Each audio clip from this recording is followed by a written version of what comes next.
ব্যবসা বাণিজ্যের বৃহত্তর স্বার্থের কথা বিবেচনা করে জাতীয় রাজস্ব বোর্ডের কর্মকর্তারা দেশব্যাপী শাটডাউন প্রত্যাহারের সিদ্ধান্ত নিয়েছে বলে জানিয়েছেন এনবিআর সংস্কার ঐক্য পরিষদের সভাপতি হাসান মোহাম্মদ তারেক রিকাবদার। রোববার রাতে বাংলাদেশ চেম্বার অব ইন্ডাস্ট্রিজের কার্যালয়ে এক সংবাদ সম্মেলনে এই সিদ্ধান্তের কথা ঘোষণা করেন তিনি। দেশের শীর্ষস্থানীয় ব্যবসায়ী নেতৃবৃন্দের অনুরোধের প্রেক্ষিতে এবং দেশের আমদানি রপ্তানি ও সাপ্লাই চেইন সচল রাখা তথা অর্থনীতির বৃহত্তর স্বার্থে এবং জনগণের স্বার্থ বিবেচনায় নিয়ে এনবিআর সংস্কার ঐক্য পরিষদ তাদের কমপ্লিট শাটডাউন এত দ্বারা প্রত্যাহার করেছে। রাজস্ব বোর্ডের সংস্কার রোধ ও চেয়ারম্যানের অপসারণের দাবিতে এনবিআর সংস্কার ঐক্য পরিষদের ব্যানারে গত কয়েকদিন ধরে আন্দোলন করে আসছিলেন প্রতিষ্ঠানের কর্মকর্তা ও কর্মচারীরা।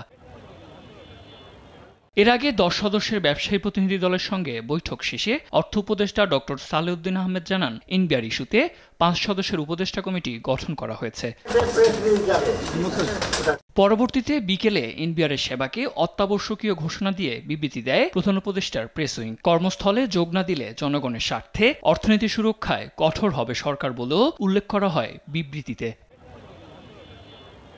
এনবিআরের সংস্কার উদ্যোগ বাস্তবায়নকে কেন্দ্র করে গত 12 মের পর থেকে আন্দোলন করে আসছিলেন সংস্থাটির কর্মকর্তা কর্মচারীরা। এতে অচলাবস্থা তৈরি হয় সরকারের রাজস্ব আহরণের এই প্রতিষ্ঠানটিতে।